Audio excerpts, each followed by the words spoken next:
그래서 전의자고 계신 분들 함께 인사하겠습니다. 만나서 반갑습니다. 하나님 앞에 우리 함께 말씀 앞에 또 예배 가운데 나아갑니다.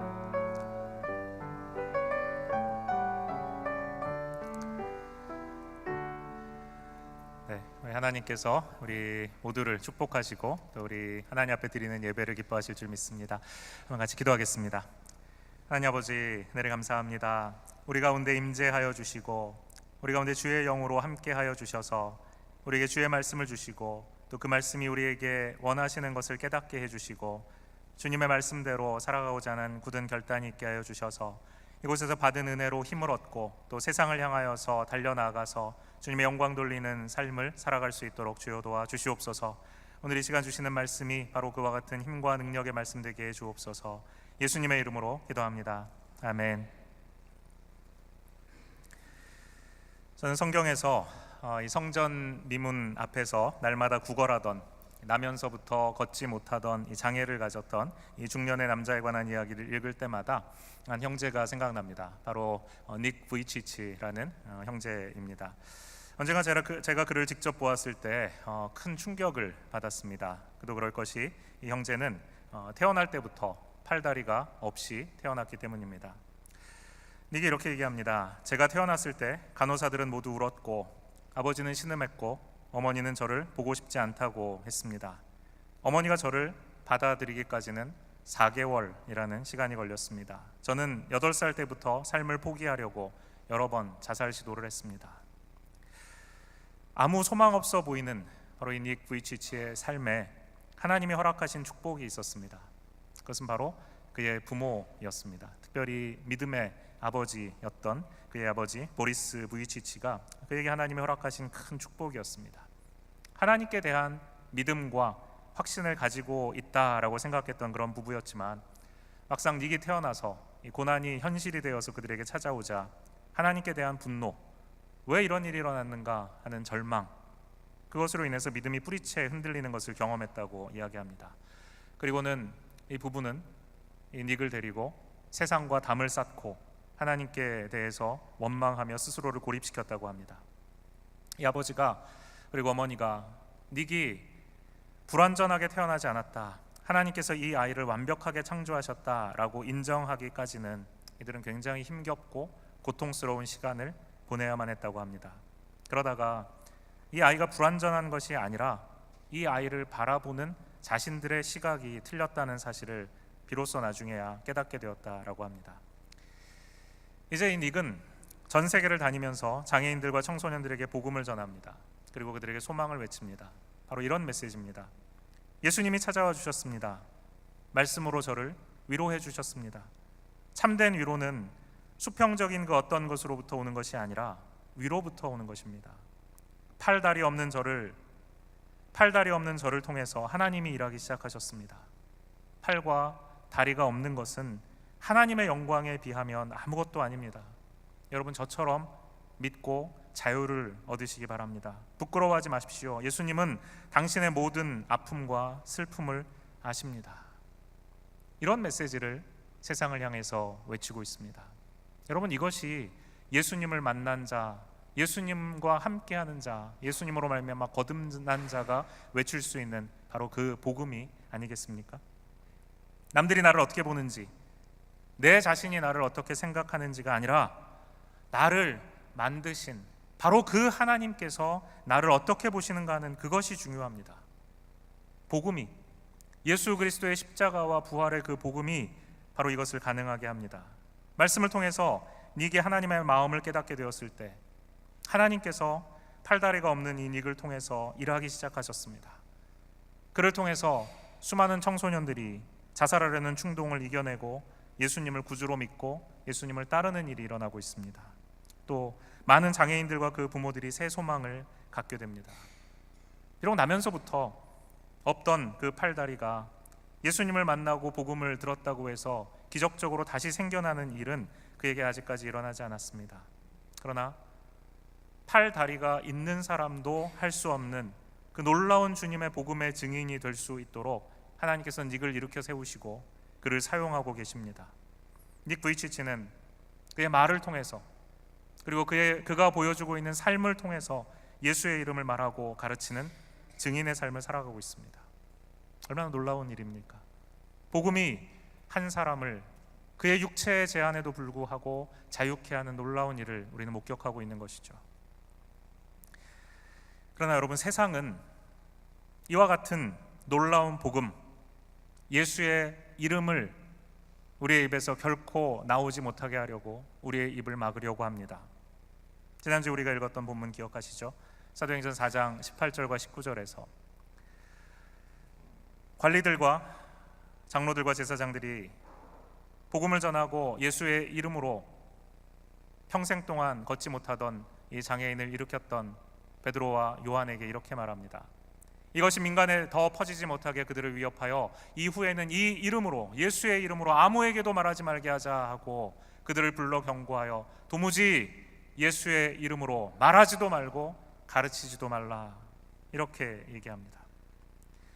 예수의 이름이 무엇입니까? 우리의 삶을 근본적으로 변화시킬 수 있는 것이 바로 예수의 이름입니다. 평생 앉은뱅이로 구걸하며 하루하루를 슬픔 속에 살아가던 이 남자를 벌떡 일어나게 해서 걷고 뛰며 하나님을 찬양하게 만든 그것이 바로 예수의 이름이었습니다. 팔다리가 없이 태어나서 8살의 나이로 죽음을 결심했던 닉 부이치치에게 이 세상을 살아갈 이유를 찾게 해준 바로 그 이름, 바로 그 예수의 이름. 우리가 예수를 진정으로 만났다면, 예수로 말미암아 그래서 우리가 새로운 생명을 얻었다면, 우리의 입을 막고 예수의 이름을 외치지 말라고 하는 것은 도저히 그 새 생명을 가진 사람이 할 수 없는 일인 것입니다.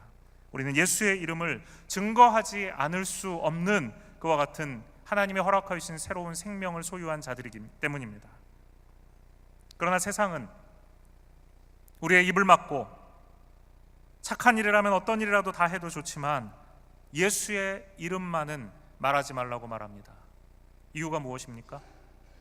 바로 이 예수의 이름에 생명이 있기 때문입니다. 예수의 이름이 전해지는 곳에 새 생명이 탄생하기 때문입니다.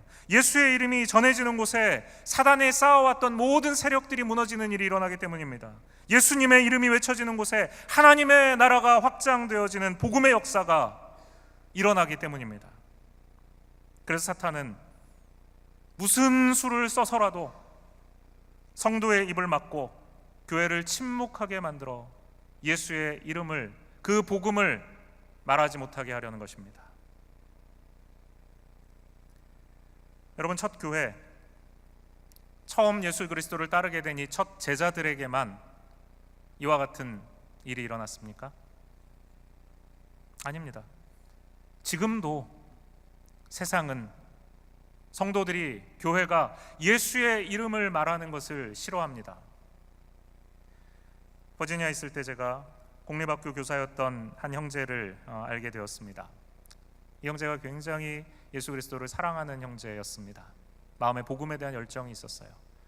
학교에서 아이들에게 정말 예수 그리스도 믿는 교사답게 그렇게 아이들을 대했는데, 전학 가는 학생들이 있었습니다. 그래서 이 전학 가는 학생들에게 예수님이 너를 사랑합니다 한다라고 이렇게 적은 카드와 설교 CD를 전해 주었습니다.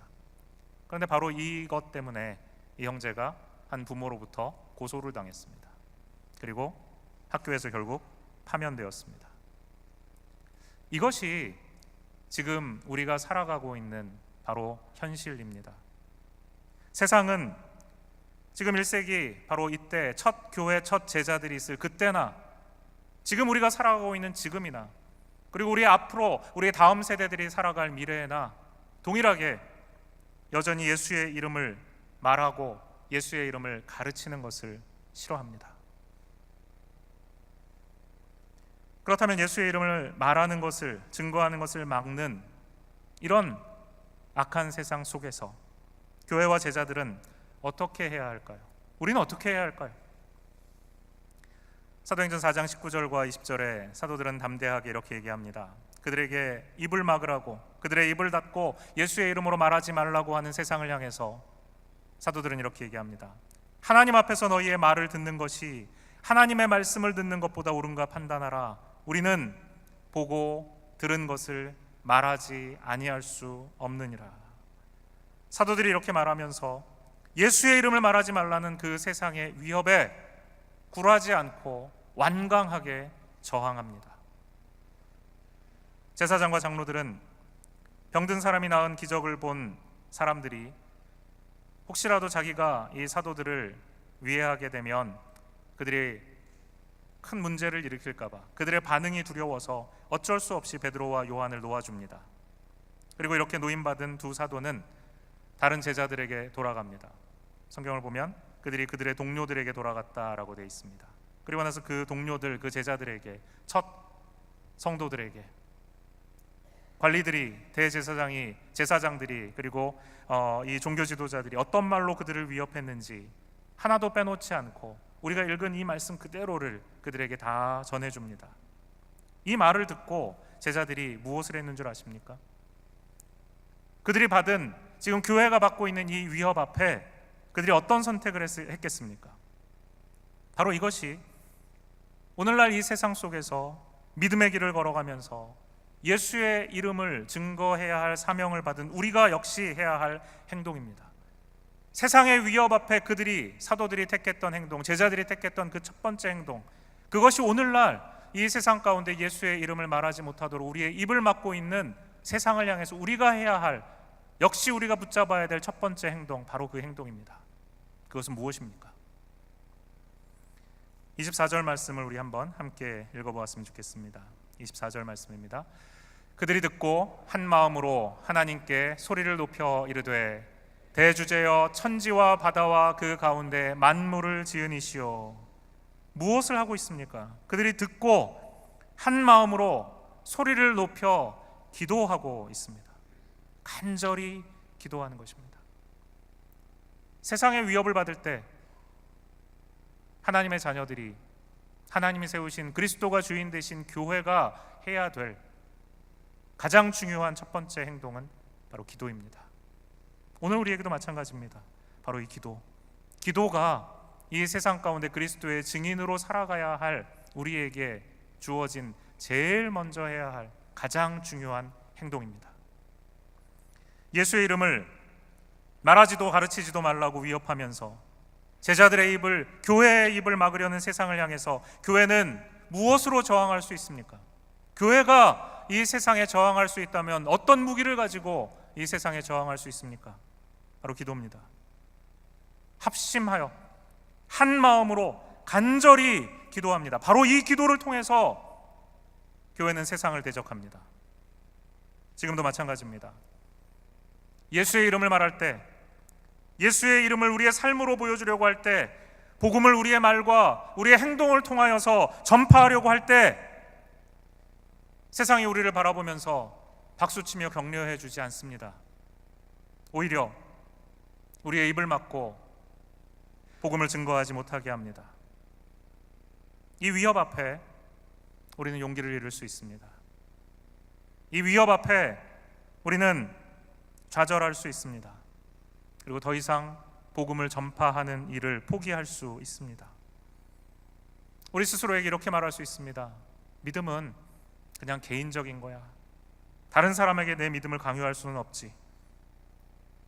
예수의 이름을 그렇게 공개적으로 이야기하는 것은 이런 다민족 사회, 다종교 사회에서 살고 있는 우리에게 지혜로운 일이 아니야.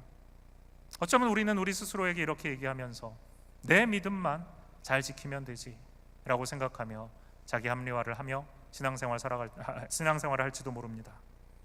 이렇게 되면 결국 세상의 위협이 우리의 입을 막고 우리의 믿음을 이기는 결과를 가지고 노는 것입니다.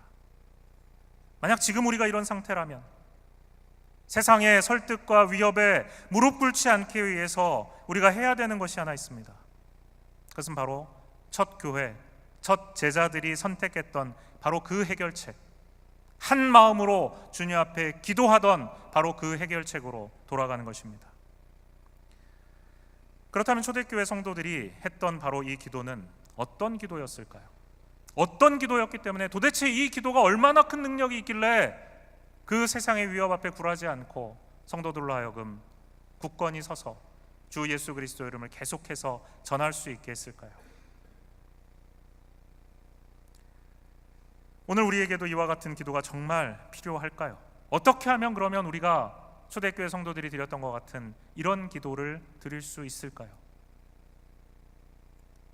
오늘 우리가 읽은 본문의 기도는 성경에 기록된 신약교회의 첫 번째 기도라는 점에서 중요한 의미를 갖습니다. 성령의 임함으로 말미암아 태어난 교회가 기도한 그 기도의 기록이 남아있는데 이게 바로 첫 번째 기도입니다. 그들이 다 듣고 한 마음으로 하나님께 소리를 높여 이르되, 제자들은 한 마음으로 간절히 부르짖고 있습니다. 여러분, 누구에게 기도하고 있습니까? 그들이 듣고 한 마음으로 하나님께 기도하고 있습니다. 기도의 대상이 누구입니까? 바로 하나님이십니다. 하나님께 기도하고 있다면 그들의 기도를 들으시는 이 하나님이 누구이신가 하는 것을 분명히 알고 기도해야 하죠. 예수님께 제자들이 와서 이렇게 얘기합니다. 우리에게도 기도를 가르쳐 주십시오. 제자들이 요구하는 이 요구를 예수님께서 들으시고 제자들에게 기도를 가르쳐 주셨습니다. 이 기도를 우리가 뭐라고 부르죠? 주기도문이라고 부르죠. 주님이 가르쳐 주신 기도다라고 해서 주기도문이라고 부릅니다. 지금도 우리는 이 기도를 따라서 기도하고 있습니다. 오늘 우리 찬양대가 찬양했던 그 찬양이 바로 주기도문이었죠. 이 기도의 시작이 어떻게 됩니까? 예수님이 제자들에게 가르쳐 주신 이 기도의 시작, 하늘에 계신 우리 아버지여. 처음 들어보시는 것 같이 저를 바라보십니까? 하늘에 계신 우리 아버지여 라고 기도하고 있습니다. 예수님께서 우리의 기도가 누구에게 드려져야 되는지 분명히 얘기하시죠. 하늘에 계신 우리 아버지라고 부르며 지금 이 기도가 하나님께 올려드려야 되는 기도라고 이야기하고 가르쳐 주시는 겁니다. 그리고 이 하나님은, 지금 이 기도를 들으시는 하나님은 어떤 하나님이신지 그것을 예수님께서도 말씀하고 계십니다. 이 기도를 배운 제자들이 지금 위협을 당하면서, 세상의 위협을 당하면서 그들의 입을 열어 하게 된 첫 번째 기도에서 역시 하나님이 누구신가 하는 것을 그들의 기도 가운데 붙들고 지금 기도하고 있습니다. 예수의 이름을 말하지도 말라, 가르치지도 말라라고 말하는 이 세상의 위협에 직면한 제자들이 한 마음으로 바로 하나님께 기도합니다. 어떤 하나님이십니까? 그들의 기도를 들으시는 하나님, 그 하나님이 어떤 분이신지 초대교회 이 첫 제자들은 그것을 붙들고 있습니다. 세 가지를 이 기도에서 특별히 이야기하고 있습니다. 하나님은 어떤 분이신가? 하나님의 성품 첫 번째는 하나님께서 어떤 분이신가? 그는 대주제이시다라는 것을 이야기하고 있습니다. 우리가 하나님이 어떤 분이신지 알 때 우리의 기도 가운데 힘이 생깁니다. 하나님이 어떤 분이신지, 어떤 능력을 가지고 계신 분인지 알아야 우리는 지금 이 기도를 들으시는 하나님께서 우리의 기도에 어떻게 응답하실지 그 확신을 가지게 됩니다. 오늘 우리가 읽은 이 기도의 첫 번째가 바로 예수님께서 가르쳐 주신 그 기도의 본을 그대로 따라서 하나님이 어떤 분이신지 이야기하는 그 세 가지를 얘기합니다. 첫 번째가 바로 대주제라는 것입니다. 대주제. 우리 잘 안 쓰는 말이죠. 그들이 다 듣고 한 마음으로 하나님께 소리를 높여 이르되 대주제여. 대주제. 영어로는 Sovereign Lord 이렇게 번역되어 있습니다. 어떤 분이신가? 온 세상을 통치하시는, 온 세상의 주인 되시는, 온 세상을 다스리시는 분, 그분이 우리 하나님이시다라는 것입니다. 모든 것의 주인 되시고 만물을 주관하시는 분이 바로 우리가 기도하는 하나님이라고 고백하며 그 하나님의 성품을 붙들고 기도하고 있는 것입니다. 여러분, 우리 하나님이 대주제이신 하나님이심을 분명히 믿으십니까? 아멘. 두 번째로 우리 하나님은 어떤 하나님이신가? 초대교회 성도들이 기도하면서 붙든 하나님의 성품은 바로 그는 창조의 하나님이시다라는 것입니다. 그들이 듣고 한 마음으로 하나님께 소리를 높여 이르되 대주제여, 천지와 바다와 그 가운데 만물을 지으신 이여라고 이야기를 하고 있죠. 하나님은 온 세상을 창조하신 창조의 하나님이십니다. 그렇기 때문에 그는 이 온 세상의 창조주이시기 때문에 이 세상의 주인이십니다.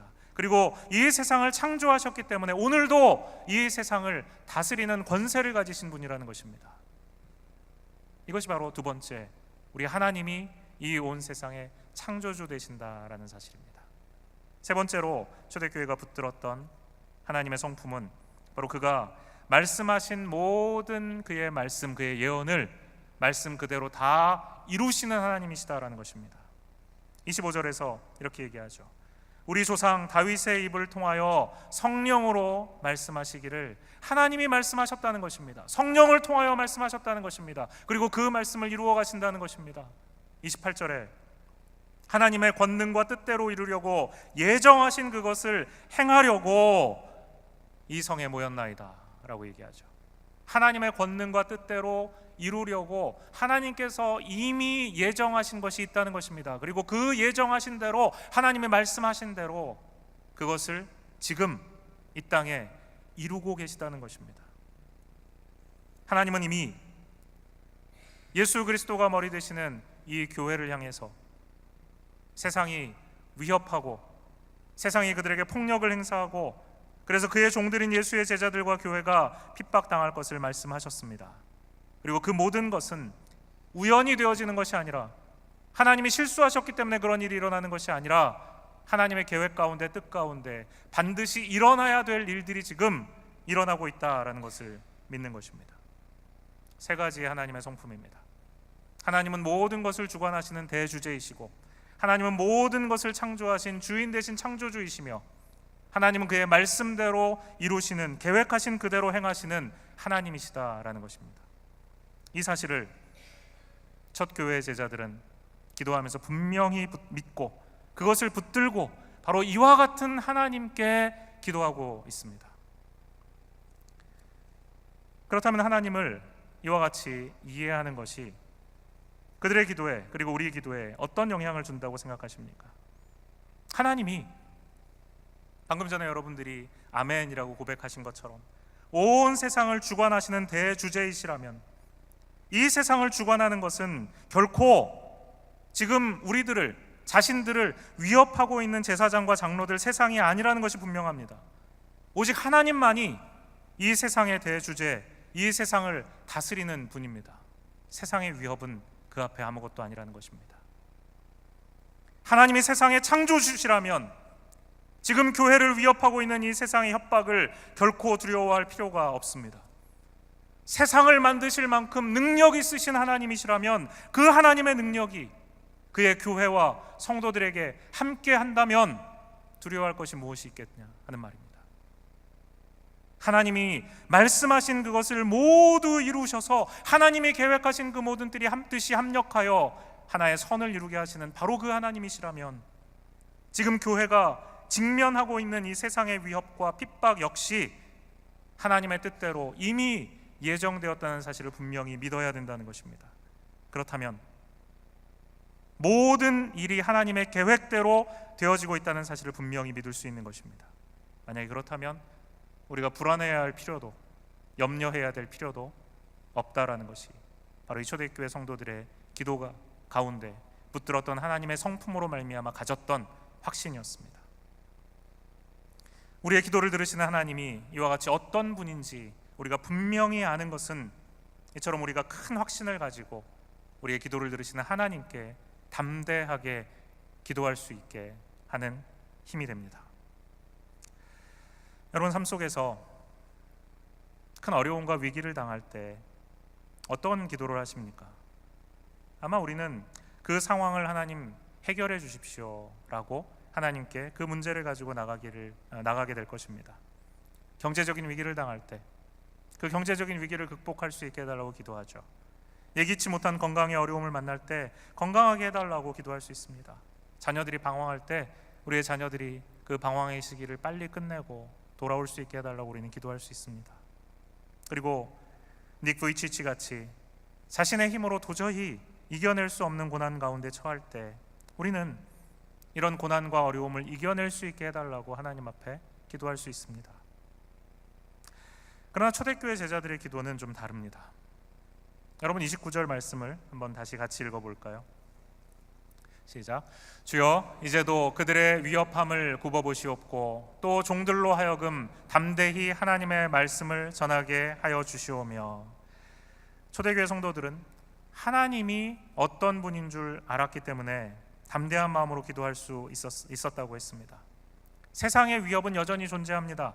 그리고 그 세상의 위협은 바로 예수의 이름을 말하지도 말고 가르치지도 말라라는 것입니다.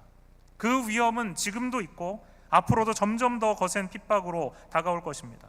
초대교회 성도들, 그들이 가지고 있는 모든 것을 빼앗길 수 있습니다. 심지어 그들이 사랑하는 남편과 아내를 잃어버릴 수도 있고, 사랑하는 자녀들이 끌려가서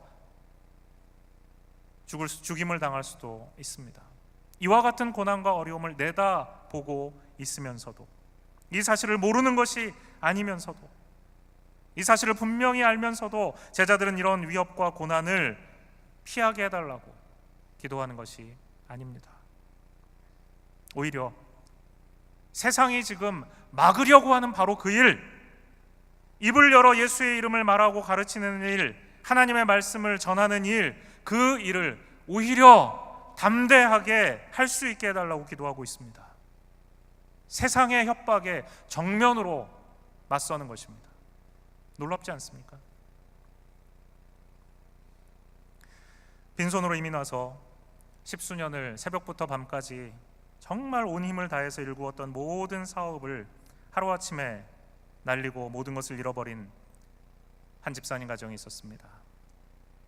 더구나 자녀들 중에 한 아이는 심각한 우울증에 걸려서 수시로 병원을 들락거려야 하는, 잠시도 마음을 놓을 수 없는 그런 상황 속에 처해 있는 가정이었습니다. 이분들이 가장 간절히 기도해야 할 제목이 무엇이었을까요? 저는 이분들을 만나면서 당연히 경제적인 어려움이 해결되고 자녀가 건강해지길 원한다고 기도 부탁하실 줄 알았습니다. 그런데 이분들의 기도 제목은 좀 달랐습니다. 모든 것에 감사하고 주어진 상황 속에 하나님의 뜻을 알게 해달라는 기도 제목이었습니다. 몇 년 후에 부인 집사님이 몹쓸 암으로 돌아가실 때 이분이 남긴 작은 노트에는 예수님을 만난 삶으로 인한 감사거리들이 빽빽하게 적혀 있었습니다. 세상이 성도들을 핍박할 때, 세상이 성도들에게, 핍박받는 그 성도들에게 기대하는 것은 뭘까요? 그 핍박 때문에 성도들이 염려하고, 그 핍박 때문에 성도들이 두려워하고, 그 핍박 때문에 하나님을 불신하고 하나님의 선하신 계획을 의심하고 결국 믿음을 떠나는 것 아니겠습니까? 예수의 이름을 말하지도 말고 가르치지도 말라는 위협 앞에 세상이 기대했던 것은 교회가 벌벌 떨면서 하나님께 이 위협을 아뢰면서 위험을 벗어나게 해달라고 기도하면서 다락방에 꼭꼭 숨어서 밖으로 나오지 않고 그냥 상황을 살피면서 조금 나아지면 그때 나가서 예수의 이름을 좀 말하면 되지, 기회를 주시겠지 라며 숨어있는 것 아니었겠습니까? 우리가 경제적인 위기를 당하고 건강의 어려움을 만나게 되고 고난에 처할 때 사탄은 우리가 세상의 이와 같은 위협에 굴복해서 더 이상 예수의 이름을, 복음을 말할 자신감을 잃어버리길 원합니다. 그리고 근근히 버티는 정도의 믿음으로 살아가기를 원합니다.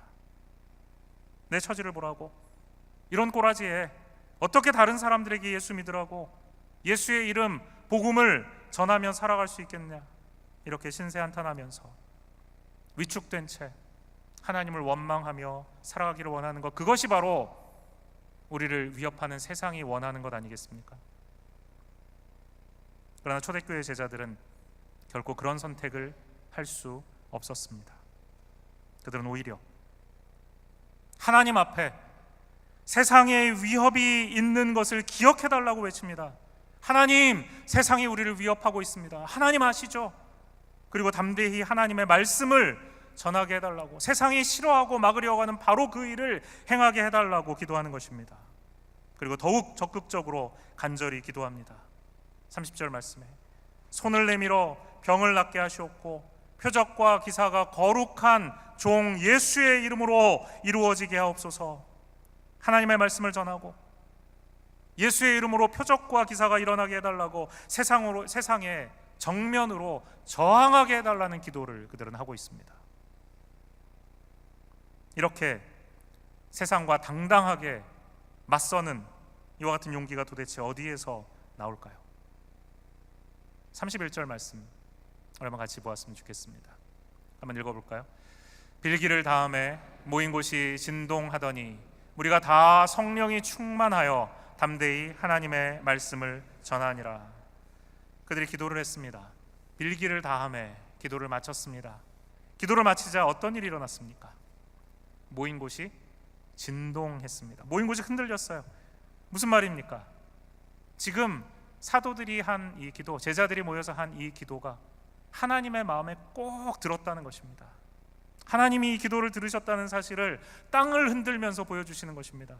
내가 분명히 들었다고, 내가 너의 기도에 응답하겠다고 하나님이 땅을 흔들어 주시면서 확실하게 보여주시는 것입니다.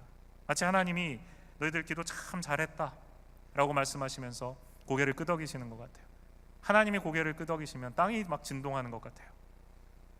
그리고 제자들은 다 성령이 충만하게 되었습니다. 다 성령이 충만하게 됩니다. 오순절에 성령께서 임하심으로 말미암아 교회가 태어났습니다. 그리고 다시 한번 교회에 임한 성령께서 그들을 충만하게 해주셨습니다. 교회는, 성도들은 이처럼 한 번만이 아니라 성령으로 거듭 충만함을 받아야 합니다. 한 번 성령 충만 받은 것으로 끝이 아니에요. 이렇게 반복해서 날마다 순간마다 성령으로 우리가 충만할 때, 그때 성도들은 담대해집니다.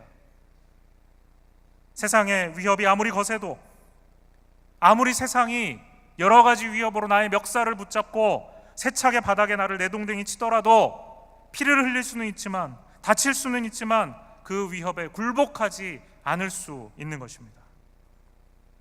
여러분, 우리가 세상이 주는 어려움과 고난 앞에서 두려움에 사로잡히는 이유가 무엇입니까? 하나님께 대한 더 큰 믿음 대신에 불신과 원망으로 좌절하게 되는 이유가 무엇입니까? 먼저는 하나님이, 우리가 믿는 하나님이, 우리가 기도하고 있는 바로 그 하나님이 누구신지 우리가 제대로 알지 못하기 때문입니다. 그리고 또 하나는 우리가 성령으로 충만해지지 못하기 때문입니다. 우리 하나님은 어떤 하나님이십니까? 대주제이시고 창조주이시고 모든 것을 아시고 모든 것을 주님의 뜻대로 행하는 전지전능하신 하나님이라는 것을 우리가 분명히 알 때, 우리는 어떤 위협 앞에서도 굴하지 않고 하나님께서 원하시는 그 삶을 당당하게 가슴을 펴고 살아갈 수 있습니다. 우리가 성령으로 충만할 때 우리는 오히려 세상이 우리에게 하지 말라고 말하는 가장 세상이 싫어하는 바로 그 일, 예수의 이름을 말하며 예수의 이름을 가르치며 복음으로 우리의 삶을 살아가는, 말과 행동으로 예수를 증거하는 삶을 담대하게 살아갈 수 있습니다.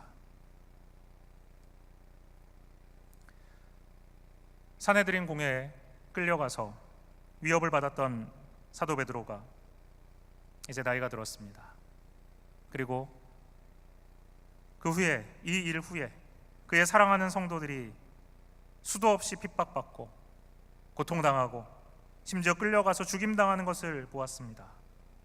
그와 같은 고난당하는 주의 자녀들에게 자기의 삶이 한참 지난 후에 이렇게 권면합니다. 베드로전서 4장 12절 이하에서 이렇게 얘기합니다. 사랑하는 자들아, 나의 사랑하는 자녀들아, 너희를 연단하려고 오는 불시험을 이상한 일 당하는 것 같이 이상히 여기지 말아라. 오히려 너희가 그리스도의 고난에 참여하는 것으로 즐거워하라. 이는 그의 영광을 나타내실 때 너희로 즐거워하고 기뻐하게 하려 함이라. 너희가 그리스도의 이름으로 치욕을 당하면 복이 있는 자로다. 영광의 영, 곧 하나님의 영 성령이 너희 위에 계십니다. 이어서 이렇게 말합니다. 만일 그리스도인으로 고난을 받으면 부끄러워하지 말고 도리어 그 이름으로, 예수의 이름으로 하나님께 영광을 돌리라. 사랑하는 하나님의 자녀된 여러분, 세상을 향한 이런 당당한 자세가 바로 하나님이 어떤 분이신 줄 알고 성령의 충만함을 받은 초대교회 성도들이 가졌던 믿음의 모습이었습니다. 그 믿음이 있었기 때문에 그들은 고난당할 때 그것을 이상한 것으로 여기지 아니하고, 고난 당할 때 오히려 부끄러워하지 아니하고 그 이름으로 고난 당함으로 인하여서 하나님께 영광 돌릴 수 있었습니다. 세상을 살아가는 우리가 예수의 이름을 말하며 예수의 이름으로 이 세상을 살아가려고 할 때 세상으로부터 위협을 당하고 불과 같은 시험을 당하는 것을 이상히 여겨서는 안 된다는 말입니다. 여러분, 오히려 세상이 나를 위협하지 않는 것을 이상히 여겨야 합니다. 세상이 우리를 미워하고 핍박할 때 오히려 그리스도가 당하신 그 고난에 나도 함께 참여할 수 있게 된 것을 영광으로 알고 즐거워해야 합니다. 그리스도의 이름을 선포하다가 그 그리스도의 이름대로 살려고 하다가 세상으로부터 치욕을 당하면 우리는 복 있는 자입니다. 우리의 삶의 목적이 예수의 이름을 증거하는 삶이라고 한다면 그렇게 살다가 세상으로부터 고난받을 때 절대 부끄러워할 일이 아니죠.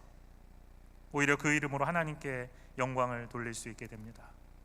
바로 이것이, 바로 이와 같은 삶이, 이와 같은 믿음의 삶이 하나님을 알고 그리고 성령으로 충만함을 받은 초대교회 제자들이 걸어간 믿음의 길이었습니다. 그리고 오늘 이 말씀을 듣는 우리 모든 성도들이 걸어가야 될 바로 그 길입니다. 이 믿음을 가지고 살아갈 때 세상이 감당할 수 없는 믿음, 세상이 이해할 수 없는 믿음, 세상의 상식을 초월하는 믿음을 갖는 우리 모든 성도님들이 되시기를 바랍니다. 자살 말고는 다른 어떤 선택도 할 수 없을 것 같았던 닉 부이치치의 인생은 예수님을 만나서 완전히 변했습니다. 그가 전하는 메시지는 분명합니다. 이렇게 말합니다. 아무도 자신에게 관심을 갖지 않는다는 착각에 빠져 있습니까? 당신을 만드신 하나님께서 한없는 사랑을 쏟으셔서 당신을 지금 이곳까지 이끌어 오셨다는 그 사실을 여러분 꼭 기억하셔야 합니다. 그는 지금도 이렇게 외치고 있습니다. 바로 이 복음의 메시지, 예수의 이름을 오늘도 세상에 당당하게 선포하고 있는 닉 부이치치 형제는 여전히 팔과 다리가 없습니다. 세상은 닉의 마음에 지금도 끊임없이 절망과 좌절을 속삭입니다. 예수의 이름을 말하지 말라고, 욥의 아내가 그랬던 것처럼 차라리 그 이름을 저주하고 죽으라고 도전하고 있습니다. 그의 입을 막으려고 합니다. 그러나 닉은 하나님이 누구신지 알기 때문에, 성령으로 충만함을 받기 때문에 이 고난을 부끄럽게 여기지 않고 당당하게 세상에 도전하는 믿음의 사람으로 오늘도 살아가고 있습니다. 여러분, 이것이 바로 세상을 두려워하게 하는 성도의 믿음입니다. 바로 이 믿음이 성도의 입을 막으려는 세상의 입을 오히려 막고 기도로 세상에 정면으로 도전하게 하는 성령 충만한 교회의 모습입니다.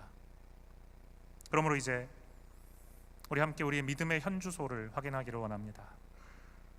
우리 함께 세상을 향해서 당당하게 예수의 이름을 외칠 수 있는 바로 그 믿음을 달라고 함께 기도하기 원합니다. 세상을 두려워하는 수준의 신앙에 머무르지 않고 오히려 당당하게 예수의 이름을 증거하며 복음을 살아내는, 그래서 세상이 오히려 나를 두려워하는 그런 신앙을 살아갈 수 있게 해달라고 초대교회 성도들이 그러했던 것처럼 소망하며 기도해야 합니다. 하나님을 알면 알수록, 그분이 어떤 하나님이신가 하는 것을 더 깊이 깨달으면 깨달을수록 우리의 믿음은 깊어지고 넓어지고 강해집니다. 우리가 성령의 충만함을 반복해서 구하고 성령의 충만함으로 말미암아 그 은혜로 내 삶이 채워질 때 성령께서는 반드시 우리에게 이 세상을 이길 수 있는 힘과 능력을 주신다는 사실을 잊지 마시기 바랍니다. 세상의 위협 앞에 쫄지 말고, 세상을 두려워하며 벌벌 떨며 위축되지 말고 당당하게 예수의 이름을 외치며 세상에 도전하는 기도의 사람들이 되시기를, 그와 같은 기도의 교회가 되기를 간절히 소망하며 기도합시다. 이 시간 함께 기도하겠습니다. 오늘 말씀을 통해서 여러분에게 주신 도전은 무엇입니까? 말씀을 한번 돌이켜보면서 여러분 하나님 앞에 기도했으면 좋겠습니다. 잠시라도 좋습니다. 하나님, 나의 신앙의 상태를 보게 해주옵소서. 내가 힘도 능력도 없다면, 세상을 이길 만한 능력이 내 속에 지금 없다면 하나님을 더 깊이 알게 해주십시오. 대주제이시고 창조주이시고 모든 것을 하나님의 뜻대로 하실 수 있는 바로 그 하나님을 만나게 해주시옵소서. 나를 성령 충만하게 해주옵소서. 그래서 세상을 두려워하는 연약한 성도가 아니라 세상을 이기는 그리스도의 제자 되게 하옵소서. 여러분 입술을 열어서 마음을 열어서 같이 한번 기도하겠습니다. 하나님, 이 시간에 주님 앞에 우리 함께 결단하며 기도합니다. 세상을 이기는 믿음을 하나님 우리에게 주시기를 원합니다. 하나님이 누구신지 알 때, 하나님 우리에게 주시는 성령의 충만함을 받을 때, 아버지 우리가 이 세상